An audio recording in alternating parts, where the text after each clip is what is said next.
Welcome to Annapolis Mosaics. Our program spotlights people in our city involved in activities designed to promote good human relations. I am Michael Keller, the chair of the Annapolis Human Relations Commission and your host. The commission is a city board that seeks to promote equal opportunity and to eliminate discrimination. My guest today is Debbie Wood, who is the director of the Chesapeake Children's Museum. Hi. Debbie, welcome to Annapolis Mosaics. Thank you very much. Glad to be here. Debbie, could you tell our viewers what the purpose of the Chesapeake Children's Museum is and what its mission is? Our mission is to create an environment of discovery about oneself, the peoples, the technologies, and the ecology of the Chesapeake Bay area for all our children and for the child in all of us. Well, that's very, very concise and very much to the point. How was the museum established? I put an announcement in the newspaper, it was 1992, and I asked who wanted to help start a children's museum. I got about 20 phone calls. We had our first meeting June 28th of 1992, and we decided as a group, about a dozen people came to the first meeting, that we wanted to figure out what it was that we wanted to do, what is hands-on learning, which is how a children's museum differs from other museums. It's all about learning through play, touch, acting, dressing up, making things. So what that meant to us, we wanted to gather more volunteers, and we wanted to try out a few ideas. And so over the first 2 years, we would meet every month and look for opportunities such as the Kinte Festival, the Seafood Festival, whatever events were already established in the community. I think the Earth Day Festival at Quiet Waters Park, it was one of the first times that they had invited people from the outside to come in and help do that. And we would do our hands-on activities and gather more volunteers, try things out. So first 2 years we were sort of a road show and did about 20 different festivals. You've also had a number of locations over the years. Could you tell us a little bit about that and about your current site, where you're located? Sure. Well, the history was after the first 2 years where we were building more and more things, exhibits, activities, materials, it was filling up my basement. We had an opportunity to move into Odenton Elementary for the summer of 1994. So that was a wonderful opportunity. We got a boat, so that added to our stuff. And when that run was getting close to ending, I knew that it wasn't going to fit back in the basement, especially with the boat. So we'd been trying to find our next location. And fortunately, we had a supporter in Jeff Franklin, who owns Franklin Toys, and he said the store next to him at the Festival at Riva Shopping Center was available, was open, and he said, he was joking, he said he already paid for the heat and electricity because it would go right under the wall. So he was the one who asked the management if we could move in there. So we enjoyed a 5.5-year stay, free rent at Festival at Riva. We had to move once, so we moved next to Beep Beep, a toy shop. We had to move to next 2 doors down from Chuck E. Cheese, which was actually good because we got some foot traffic there that hadn't been coming to the toy store. And then when the economy got good, the shopping center was filling up with paying tenants. So the management, which incidentally changed over 3 times while we were there, we always got a little bit nervous. Can we stay? Can we stay? But they always let us stay. So we were told that they probably had a tenant for our spot. We started looking around Annapolis, could not find an available spot, every office space, every storefront space, so we couldn't find a space. So we had to go into storage, which was very sad. So for 2 years, everything was all packed up. In between time, we had the Eastport Shopping Center for just a short stay, and then they had a paying tenant, and then Eastport Elementary just for the summer. But we found our current location was available, but it needed a lot of work, and we also had to go through City Council for a lease because it's a city-owned building, the old WYRE radio station. It's in a wonderful location at the head of Spa Creek in the Spa Creek Conservancy Park. We have nature all around us, but the building was a mess, and actually they were thinking of just knocking it down and not having anything there. So we had to put in a lot of volunteer time, get donations, and thankfully, because of a tax credit program through the state of Maryland, we had a donor give us $33,000, so they got half that back on their taxes, just in time, so that we could finish off all the renovations and open. So we opened there in 2002. You mentioned that the museum has lots of exhibits. Could you Sure. tell us about them? Well, Or at least some of them anyway. sure, and they all engage our visitors in play, in intergenerational interaction. Okay. There's always something to learn, whether you're doing something for the umpteenth time or it's the first time you've held a snake. So we have live animals. Someone was holding a snake today when I was there. A couple of different snakes. We try to do animals that are from our region, from Chesapeake area, so that children can interact with animals that live in our own habitat. And then we have a few things that are exotics that are related to our animals. So we have box turtles and a couple of different swimming turtles, some toads and a frog, a rabbit, which is not a wild rabbit but is related to the wild rabbits, several snakes, corn snake, hognose snake, and then we have an exhibit that is set in Colombia in South America. So in that exhibit we have a couple of boa constrictors. Ooh. And our largest boa constrictor is over 8 feet long, Sydney. She's very holdable. She's just heavy. I think she's probably about 35 pounds because she feels like a bag of dog food. She's about that heavy, except she'll wrap herself around a chair and then you have to wrestle with her to get her off. So that's our live animals. And we have a bay tank, which is 10 feet long, 1,000 gallons, and we have a couple of bay fish and blue crab. So that's just the animals. That's just the animals. We've got some other things too, like I think an exhibit called Everything Under the Sun. Tell us about that. Sure. NASA asked if they could help design an exhibit because a lot of NASA people who work in Greenbelt at the Goddard Space Flight Center live in Anne Arundel County, and part of the mission of NASA is to encourage the scientists of the future, something like that. So anyway, they like doing programs and things where they connect with children. So we worked together and they kind of came up with the theme for it and helped to pay for the exhibits, which are all about the interaction between the sun and the earth and the energy we get from the sun and how that gets into the food chain, specifically in the Chesapeake Bay area, as well as how solar flares can interfere with things like radio waves. Let's see, and then we have an Aztec calendar that is part of the Earth-Sun relationship because human beings have used sun to measure time since way back when. So it's just another example of how long and deep our relationship is with the sun. And you also have an exhibit called Around the World, don't you? Okay, right. let's hear about that. Okay, well it's been in Colombia for a while. When we used to be at Festival at Riva and it was only in a 10 by 10 room, we would change it every 3 months.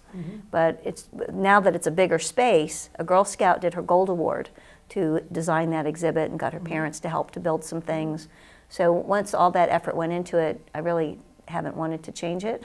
Also, it's a way to have Spanish language in the museum because we have a marketplace with fruits and vegetables, so there are tags that have the Spanish and English, and then we have a home in Colombia, so the home has books to read that are in Spanish. You've also got an exhibit called Express Yourself. That's our Help Yourself art space. Okay, what's that about? So it encourages visitors to use the materials that they find, and we stress recyclables. One, it's cheap, and two, the media itself doesn't really tell you what it is. You have to ask it and have an interaction with it in order to decide what you want to make out of it. So things like wallpaper scraps, which we get from the sample books, that anybody who sells wallpaper has to get rid of their sample books as the seasons change and the patterns change. So we collect those. All kinds of paper, which some of the print shops in Annapolis save up and give us. What else do we have? Cardboard tubes, fabric scraps, just all kinds of interesting things that just lend themselves to creativity because you have to figure out what do I want to make out of this. And then the staples, paint, scissors, glue, tape, that kind of thing. I think you've got a couple of exhibits that have sort of occupational aspects to it, like watermen and hard hats and And the doctor dentist office, Body Works. Okay, all right, well, let's hear about all those. So hard hats, we have some real hard hats, which are heavy, and some children's hard hats, which are not as heavy, but you can put them on and work with blocks and Lincoln logs and other construction sets. There's a train table, toddler-sized train table in that area, which is great for toddlers. They can put the tracks together and drive the trains. It's also an area where adults and children interact because it just invites that. You know, you get down on the floor and you help design your town or whatever you're making with your child, and the train tracks invite the adult to help put the tracks together. I love putting the tracks together. That's fun for me. My son had a set when he was little, and I couldn't wait till he would take his nap so I could make the tracks the way I wanted. Okay, so that's hard hats. Waterman is inspired by the history of Annapolis area, where we have history of the bay providing a livelihood, from the simplest string and chicken neck to a crab net to the whole canning seafood industry that was once in Annapolis. So a lot of the locals have his family history working in the seafood industry and continue to have connections to that industry, whether it's through the hotels and restaurants or being watermen, which is a dying art. So you can climb on the boat, you can work off the dock. We have pretend crabs and fish that they can pretend they're catching and taking home. Sometimes the adults who have a Navy background will tell stories as their child's on the boat. Maybe the weather changes and they start rocking it. It's a 10-foot boat, so it's pretty big and heavy. But that invites a lot of family stories. And then the doctor-dentist room is called Body Works. So as we go through, we have furniture that gets used up. It comes mostly from one dentist, Alan Klein. I'll give him a plug. But whenever our dentist furniture gets worn out, we just ask them for new furniture. So we have an exam chair and some hygienist stools so children can put their grown-ups in the exam chair and tell them, you know, teeth have to go. You're going to have to get a shot for this. And then office equipment is in there so they can get on a phone, they can send a fax, they can type a prescription. So, and then all this stuff is donated. And one thing that I love about working in this field, I get to be a child forever, but you look at something and you say, what is the value of that? So even a manual typewriter, believe it or not, we have manual typewriters. They get used up and then we get new ones. Or even the electric typewriters are now passé. So, right, so they're in there and the children recognize what a keyboard is. They all know what keyboards are. But the adult who's playing with their child starts to tell them stories about, oh, I was in grad school and it looks just like what I had, or my first job was here and this is what I had to do with a typewriter. So those old office machinery and telephones have such a value for children's play and for connecting that adult and that child through storytelling and make-believe. That's what I enjoy, is looking at things and saying, what's the value through a child's eyes of adding that to our exhibits. We're going to take a break now, but when we return, we're going to be talking some more with Debbie about the additional programs and services and workshops that they offer at the Chesapeake Children's Museum. Hi, I'm Dr. Joni Jones. I'm the director of the Maryland Commission on African American History and Culture and the Banneker Douglas Museum. I'm Genevieve Kaplan, the Education and Public Programs Manager here at the Banneker Douglas Museum. The BDM is the state's official repository for African American history and culture. We offer a series of exhibits that change throughout the year. We have programming for pretty much everybody, from kids to families to adults, school groups, church groups. Lots of activities going on at least once or twice a month. In addition to programs, we make the site available for rental. You can have anything here from a meeting to your wedding and reception. So please check out the museum at www.bdmuseum.com, or you can call us at 410-216-6180. We're talking today with Debbie Wood, who is the director of the Chesapeake Children's Museum. Debbie, the museum also makes use of outdoors areas as well. Could you tell our viewers about how you do that? Sure. We're lucky to be in a 5¼ acre woodland park that's at the head of Spa Creek. So we have wetlands, woodlands, creek environment. We're a mile from the Chesapeake Bay, so the seabirds. We have the osprey that come in the summertime and the Canada geese that come in the wintertime. So lots of wildlife around. My favorite program is our Underground Railroad Harriet Tubman program called Lead on Harriet. And I was inspired from a friend, Liz Klickner, who's an environmental educator, invited me along on a night hike. And she said she bars flashlights and she tells the participants that if they're not sure they're still on the path, just use your eyes as feet and feel that you're still on the mulch to stay in the woods, in the path. So I went along with her. I was at the end of a trail of 30 people, third graders and their parents at Jug Bay. And I don't know the woods at Jug Bay. So as we're going through the woods at night in the dark, trying to be quiet so we don't scare the animals, but we can hear them, I just had this inspiration. I wonder if this is anything, what it might have been like to trust that Harriet Tubman is going to lead you through the woods to safety on the other side. Because I had to trust that Liz was going to get us out, and I couldn't talk. I couldn't say, hey, are we going the right way? So I had that little spark of inspiration. And because we've worked with Girl Scouts, and I was a Girl Scout, and I was a Girl Scout leader when I started the museum, and my girls helped to start the museum, I just knew that that would be a good audience. So I went through the badge book. I found a badge called Lead On, which was about leadership. And they give suggested activities, so I was able to work the whole theme of the Underground Railroad and Harriet Tubman into a badge activity so that leaders can check off that they have fulfilled a badge by coming to this event. And then we market it to our local council, which is Girl Scouts of Central Maryland. To our east is the Chesapeake Bay Council, so Stevensville. And girls come all the way from Delaware, from as much as an hour and a half, 2 hours. And the other direction is the nation's capital council, which goes to Manassas, Virginia and beyond, and southern Maryland and up to Frederick. So we get girls from far and wide, and that is by far our most popular program. We do it at night. We have an actress portray Harriet Tubman. I become a Quaker lady. We give them some background information through a game that I made up. They get to interview Harriet. They do a craft activity that's related to some of the secrets about the Underground Railroad and how it functioned. And then we go in the woods. We tell them it's time. And we take them down to the water. And my favorite part is we tell them that if the dogs come close, we'll just get in the water. And of course, they're all believing it and are very nervous. So we don't like to do it for little children.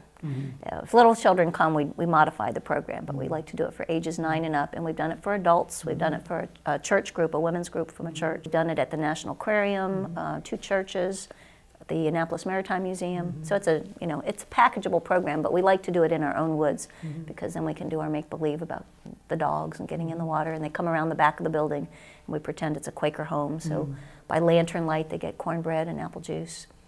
And we get to Canada. It's amazing how close Canada is in your imagination. Yeah, that is really neat. Yeah.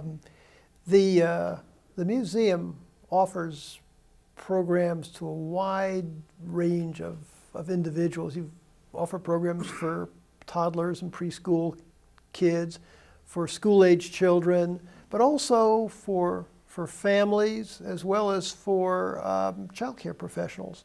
Could you give us a sense of some examples of what you've Well, got? the nation is finally getting more attentive to what we eat. So a program for teachers that I've also done for parents and for families is called Good For You Food Fun, where we cover the basics of nutrition, what's in the food and how does it help your body and where does it come from, but it's also a cooking lesson. So simple activities that I've been doing for years with children that are easy enough for them to do, but provide the vitamins, the minerals, the protein that you need in order for your body to function at its best. So that covers all ages, that program. And then other programs that we do birthday parties. So some of our themes and we've done Harriet Tubman twice as a birthday party, which was kind of neat. We've done sciencey, we call it Science Wizards, and that came after the Harry Potter movie was getting popular and kids wanted to be wizards, so we call it Science Wizards. And we do, simple concoctions that you can make with things that are safe from the kitchen. Let's see, and my favorite event that we do off-site is called Kids in Caboodle. And we've been doing that since just before we opened. So I think 2001, might have been 2002, was the first time we did it. And it coincides with Stand for Children Day, which is June 1st. And we always do it the first Sunday in June. Weems Whalen Ball Field, free everything. We even get transportation from the city of Annapolis to give people free rides if they don't have another way to get there. We get free food from Anne Arundel County Food and Resource Bank. We have volunteers who do art and craft activities.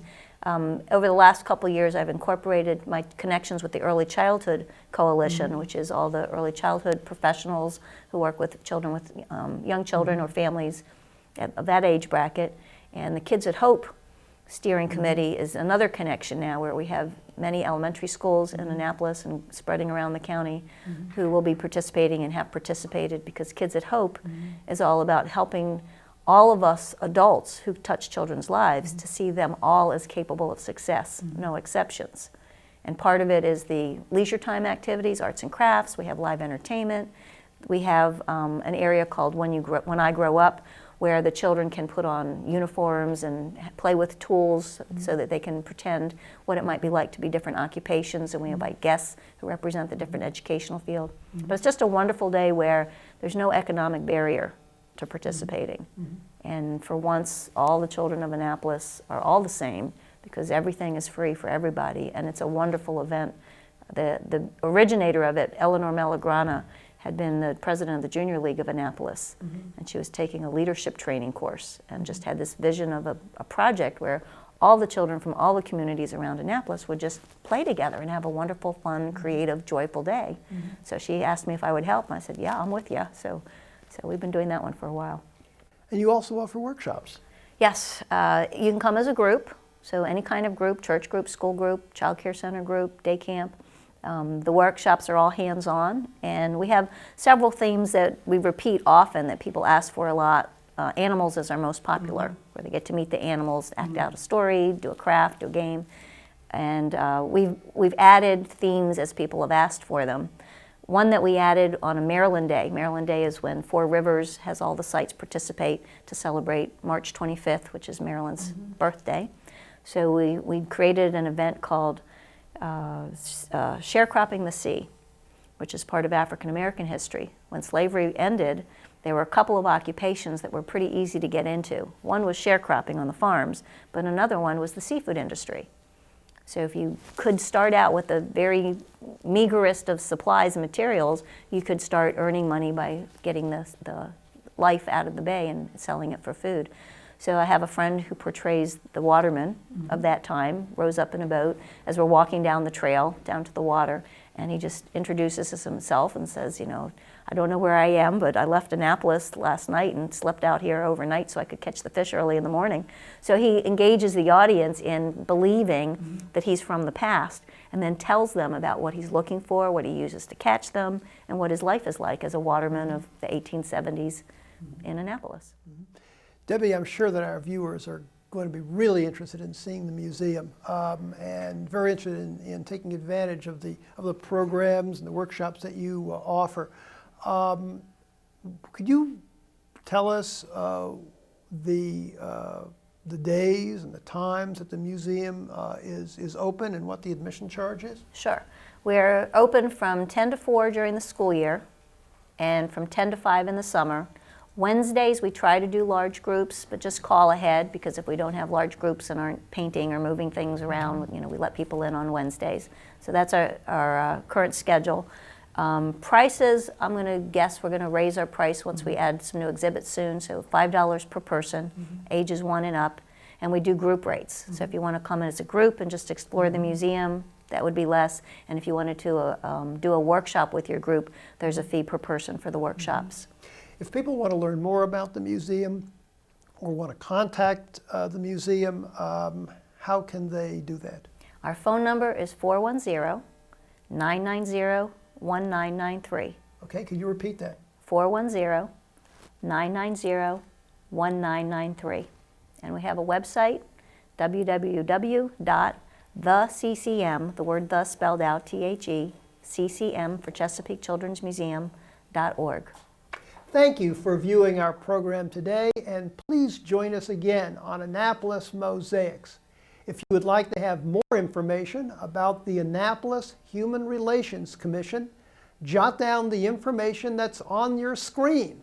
You can reach us at 410-263-7998 or by email at hrcommission@annapolis.gov. Or check out our page at the City of Annapolis website.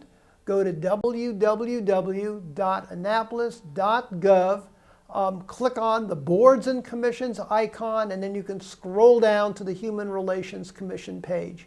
And always remember the words of Dr. Martin Luther King Jr., who said, "We have flown the air like birds and swum the seas like fishes, but have yet to learn the simple act of walking the earth as brothers and sisters."